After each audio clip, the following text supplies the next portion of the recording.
예, 만나 뵙게 되어서 너무 반갑습니다. 예, 백소영입니다. 앞에 타이틀을 붙이기가 참 많이 망설여집니다. 지금 자막에는 이화여자대학교 인문과학원 연구교수 아마 이렇게 되어 있겠는데요. 제 삶을 다 표현하는 타이틀은 아닙니다. 사실은 불과 몇 년 전까지만 해도 저는 풀타임 전업주부였고요. 그리고 지금도 제 삶의 반 이상이 이제 막 중학교에 간 질풍노도의 시기에 접어든 아들아이를 둔 그런 엄마입니다. 그래서 사실은 이 양쪽에서 왔다 갔다 뛰면서 참 바쁜 21세기 엄마 중에 한 사람이고요. 그래서 오늘 제가 뭐 아주 거대한 이야기를 나누기보다는 그 오늘을 살아가는 많은 엄마들의 이야기, 그리고 아빠들의 이야기, 그리고 또 아이들의 공동체인 가정에 대한 이야기를 좀 해보고 싶었습니다. 제가 요즘 들어서요, 5월 달만 되면 인기 강사가 돼 있습니다. 이유는요, 2009년에 제가 책을 하나 냈는데요. 책 제목이 엄마 되기 아프거나 미치거나입니다. 아마 앉아 계신 그 성도님들께서 그렇게 생각하실 거예요. 생글생글 웃으면서 참 과격하다. 엄마 되기 같이 아름다운 것을 어떻게 아프거나 혹은 미치거나라는 두 부정적인 감정으로 얘기를 할까? 아마 이렇게 생각하시는 분들이 많으실 텐데, 하지만 24시간 풀타임으로 아마 아기를 키워보신 엄마 분들이라면 많이들 공감을 하실 것 같습니다. 저도 사실은 그 두 감정을 엄마가 되고 나서야 비로소 느꼈었거든요. 저는 아버님이 목사님이세요. 그래서 목회자 아이들은 유치원을 공짜로 보내주는 특혜가 있어서 그 교회의 부설 유치원을 1년짜리 코스를 3년 다녔습니다. 그래서 유치원 3년을 포함해서 도합 25년 동안 학생이었어요. 그 25년 학교 과정 중에 단 한 번도 엄마 되기에 대해서는 배워본 적이 없었습니다. 현대인으로서 남자냐 여자냐를 떠나서 나되기, 자아되기, 내가 가장 잘하는 것을 열심히 하기, 성실하게 하기, 그것을 통해서 하나님께 영광 돌리기, 그것만 정말 열심히 배웠거든요. 그런데 어느 날 제가 덜컥 엄마가 된 겁니다. 너무 귀엽고 너무 경이스럽고 너무 아름다운 생명이었는데요. 문제가 생겼어요. 이 아이를 24시간 풀타임 엄마가 보는 거래요. 이게 맞대요. 그리고 사실 어떤 제도적이거나 저는 이제 유학 시절에 아기를 낳았었기 때문에 그 친정 엄마의 혜택도 받을 수가 없는 상황이었습니다. 그래서 24시간 아기를 보다 보니까 정말 제 감정이요. 가장 첫 번째 느꼈던 감정이 아프거나 라는 감정이었습니다. 왜냐하면 제 일을 할 수가 없거든요. 제가 학생인데 더 이상 논문을 쓸 수가 없는 거예요. 그래서 사실 너무 다급한 마음에 아기를 포대기로 업고 미국 공공도서관을 가본 적도 있습니다. 근데 많은 그 앞에 계시는 분들이 그렇게 얘기하세요. 아기를 업고는 공공시설에 들어올 수 없습니다. 집에 가세요. 한국은 나을까 싶어가지고요. 심지어 애를 들쳐업고 한국에 온 적도 있었습니다. 그러나 한국 도서관도 마찬가지더라고요. 심지어 한국은 더 심해서요. 아줌마, 집에 가서 애나 보세요. 이렇게 얘기를 하시더라고요.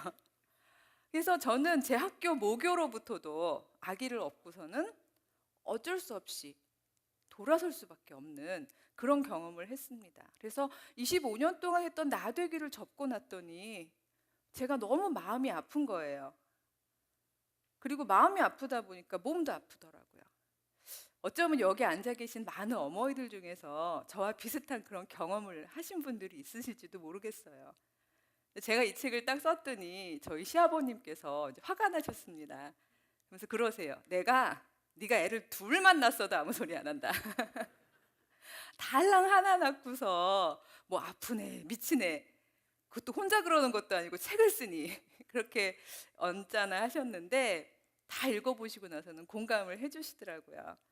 이것이 제가 가정을 파괴하자는 이야기도 아니고 또 모성 경험을 부정적으로 얘기하는 게 아니라 지금 우리의 구조가 엄마, 아빠, 그리고 아이들이 함께 갈 수 있는 그런 공동체로 아름답게 갈 수 있는 구조가 아니라는 이야기를 했던 것이기 때문에 그 얘기를 이제 읽으시면서 공감을 많이 해주셨어요.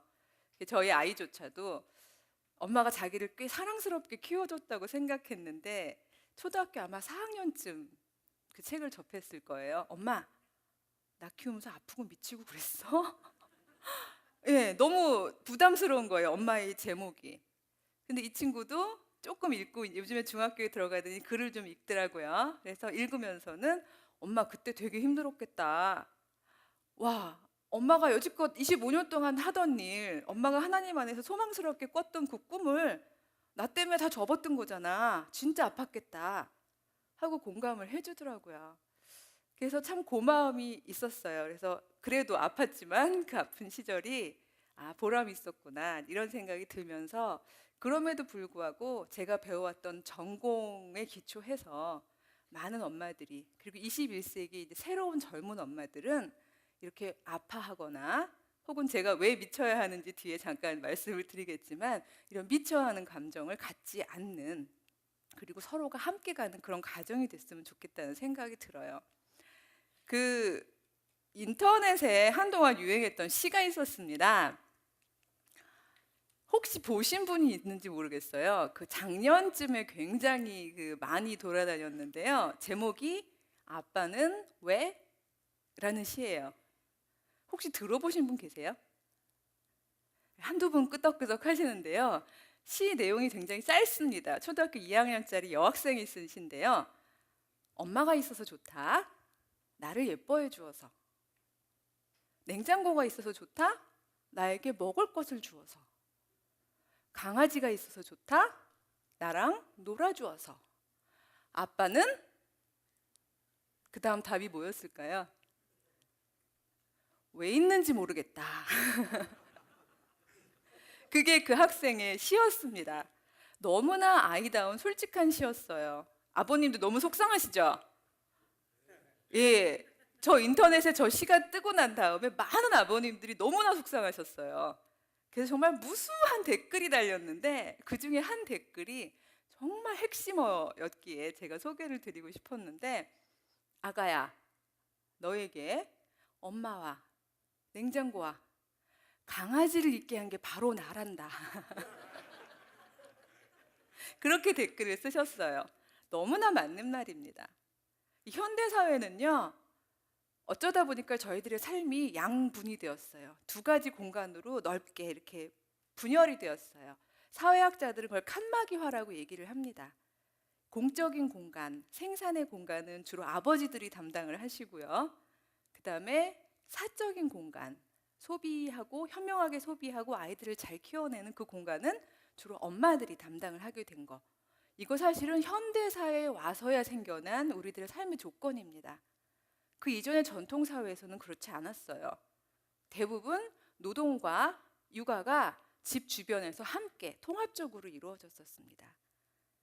뭐 지루한 얘기는 제가 생략할게요. 산업화 이후에 뭐 생산량이 증대되고 뭐 효율성을 위해서 도시가 만들어지고 뭐 등등등 여러 가지 이유들에 의해서 이제는 많은 아버지들이 출근을 할 수밖에 없습니다. 일터가 이제는 공적 영역으로 다 집합되어 있거든요. 따라서 아빠들이 돈을 벌러 나가 있는 동안 이 사적 공간을 오로지 담당해야 되는 사람들, 전업으로 주부여야 하는 사람들이 생겨나게 된 겁니다. 소위 전업주부죠. 여러분 그거 아셨어요? 전업주부가 현대에 와서야 비로소 생겨난 직업이라는 것을? 우리들은 너무나도 당연하게, 왜냐하면 저의 경우에도요, 저희 어머니가 아마 전업주부 1세대일 것 같아요. 그 한국 역사에서는. 그러니까 저는 태어나서 전업주부는 엄마의 사랑을 받으면서 자랐고 그게 너무 당연한 거라고 생각해 왔기 때문에 저는 어쩌면 이 땅의 모든 엄마들이 전업으로 주부였다고 그렇게 생각하고 살았는지도 모르겠습니다. 하지만 오로지 현대에 와서만 여자들은 전업으로 주부일 수 있었습니다. 그리고 이렇게 양분된 사회에서 소비와 육아의 문제를 온통 담당하게 되었습니다. 그 많은 여자분들 이렇게 쇼핑몰 가시면 그 내리면 안 되는 신이 내리죠. 무슨 신이죠? 지름신. 왜 지름신은 꼭 여자들한테만 내릴까요? 여자들이 더 범죄하기 쉽기 때문일까요? 사회학자로서 제가 답을 드린다면 여자들이 특히 현대의 여성들이 소비 영역을 담당하고 있기 때문에 그렇습니다. 아버지들은 돈 버시느라고 바쁘세요. 미처 쓰실 시간이 없으세요. 가정 경제를 담당하시느라고 열심히 벌고 계시고, 그리고 엄마들은 그 돈을 현명하게 소비하는 역할을 맡은 겁니다. 그러다 보니까 아무래도 나가서 견물생심이라고, 그쵸? 보는 게 있다 보면 사고 싶은 것도 있고. 그래서 엄마들이 소비와 육아에만 전념하게 된 거, 이게 사실은 굉장히 현대적인 가정의 조건입니다. 근데 문제는요, 이렇게 온통 담당을 하다 보니까 엄마들로서는 욕심이 생기시는 거예요. 더 이상 생산노동 안 하시거든요. 그리고 많은 요즘 어머니들의 경우에 결혼 직전까지 주로 나되기를 열심히 연습하시면서 많은 학업이나 또 많은 능력을 가지고 계시거든요. 근데 결혼 이후에 특히 아기를 낳고 난 다음에는 더 이상 그거를 공적인 부분에서 활용을 하실 수 없잖아요. 직장도 많이 접으셔야 되고 그동안 많은 공적인 일을 하셨던 일들 다 접으셔야 하잖아요. 접으시고 나니까 아프시고 이 아픈 부분을 어떻게든 해결해 봐야 되는데 나는 나를 표현할 수 있는 능력이 있는데 싶으니까 주로 많이 하시는 게 뭐죠? 내 아이를 무엇으로 만들어야겠다? 요즘 유행하는 단어가 있는데요. 세 글자. 엄친아. 예, 맞습니다.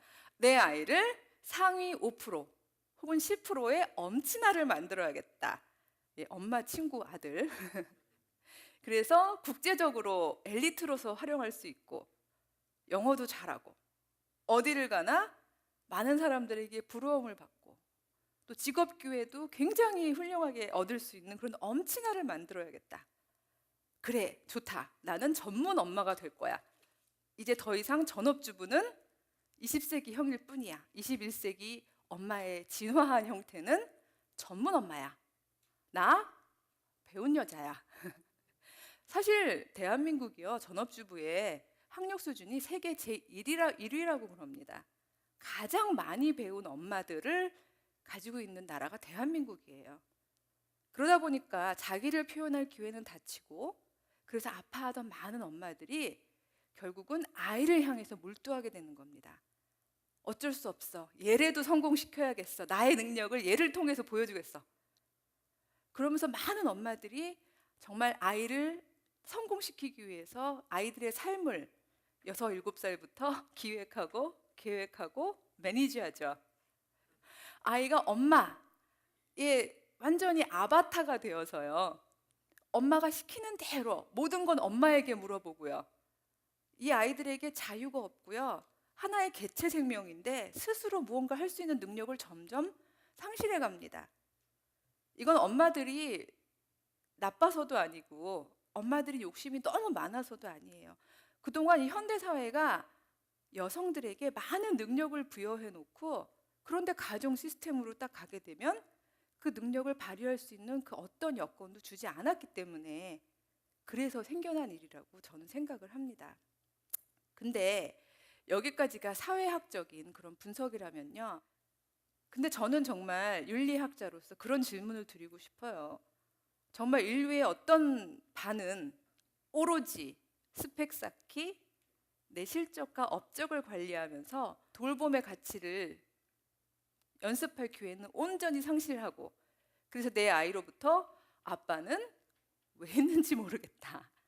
아니면 돈 버는 엄마는 왜 있는지 모르겠다.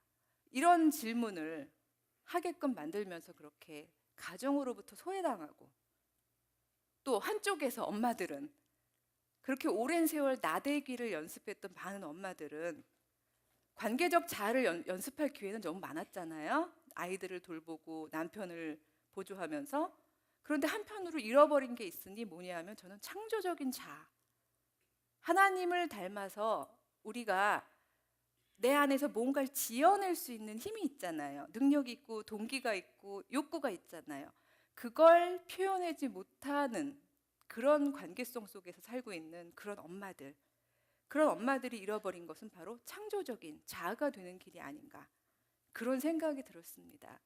그래서 이 오늘날의 가정이 이렇게 정말이지 반은 관계성을 상실하고 반은 창조성, 창조적 자아가 되는 걸 상실하는 이런 시스템으로 계속 간다면 이것이 과연 하나님 보시기에 바람직한 일일까? 이런 질문을 제가 하게 되었습니다. 이게 아마 신학자로서 제가 여러분한테 드릴 수 있는 제안인 것 같아요. 그래서 열심히 성경을 읽어봤습니다. 이 안에 혹시 답이 없을까? 다행히 예수님께서 그렇게 말씀하셨죠. 가정이 가장 작은 단위의 교회다. 이게 문자적으로 말씀하신 건 아니지만 그 얘기를 하셨어요. 내 이름으로 두세 사람이 모인 그곳에 내가 그곳에 함께 하겠다. 예, 두세 사람, 엄마, 아빠, 그리고 아이 하나. 사실은 가정이요, 예수께서 말씀하신 가장 작은 단위의 교회입니다. 그렇기 때문에 성서 안에서 교회를 향해서 말씀하신 그 모든 말들은 사실 가정에도 적용이 되어야 된다고 저는 믿습니다. 그래서 저는 사도 바울이 교회를 향해서 했던 그 많은 말들, 서로가 함께 격려하십시오, 서로가 함께 짐을 지십시오, 서로가 함께 사랑하십시오, 서로가 함께 용서하십시오, 인내하십시오. 사도 바울이요, 교회를 묘사하면서 쓴 말 중에 가장 많이 쓴 말이 서로가 함께래요. 제가 저기다 유식하게 카이 알렐론 이란 말을 썼는데요, 그리스어 하나 정도는 성도님들도 한번 알아두시면 좋을 것 같아요. 카이 알렐론, 서로가 함께. 분업해서 어느 한 성은 일하고 어느 한 성은 돌보라는 게 아니라요, 카이 알렐론, 함께 성장해 가라, 함께 짐을 나누어라. 제가 제일 좋아하는 구절이요, 그 서로가 함께가 달려있는 많은 말 중에요, 바로 데살로니가 전서의 저 말씀입니다. 서로를 건설해가는 사람들이 교회다. 오이코도메인, 함께 건설해가라, 서로를 자라게 해라. 저는 이 자람에 두 가지 요소가 다 있다고 봅니다. 돌보는 자, 관계하는 자, 그리고 창조하는 자, 나를 지어내는 자. 저는 해답을 드리지 못합니다. 오히려 숙제를 드리고 갑니다.